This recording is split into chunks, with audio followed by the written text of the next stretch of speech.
Tonight with breaking news, after a 6-week government shutdown rattled airlines across the country, the FAA just reversed those restrictions that limited the number of flights. Eyewitness News reporter Sonia Rincon is in the newsroom with details on how the move could impact holiday travel. Sonia.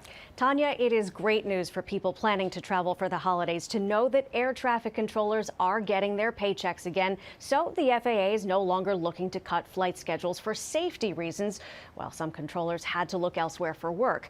Delays and cancellations at New York's 3 major airports were especially bad last weekend, right before a deal was reached to end the government shutdown that withheld those paychecks.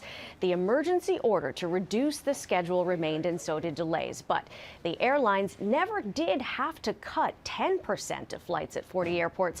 That would have been the plan had the shutdown continued, but it didn't get to that point.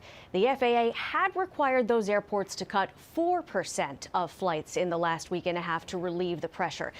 And many of them didn't even do that. Some cut fewer flights than 4%. And as we saw, there were still plenty of unscheduled delays and cancellations during that time as the staff shortages in air traffic control towers lingered. Well, tonight, Transportation Secretary Sean Duffy in a statement says controllers have returned to their posts and normal operations can resume. Now we can refocus our efforts on surging controller hiring and building the brand new state-of-the-art air traffic control system the American people deserve.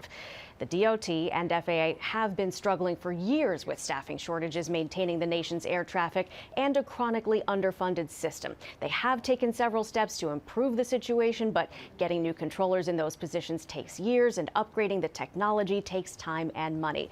But tomorrow morning at 6 a.m., airlines can resume normal flight schedules. But with those high winds in tonight's forecast and into tomorrow, the path to getting back on schedule may be a little bumpy. Again, 40 major airports were only asked to reduce flights by 4%, working with the airlines, but flight data shows many of them didn't fully comply with that emergency order.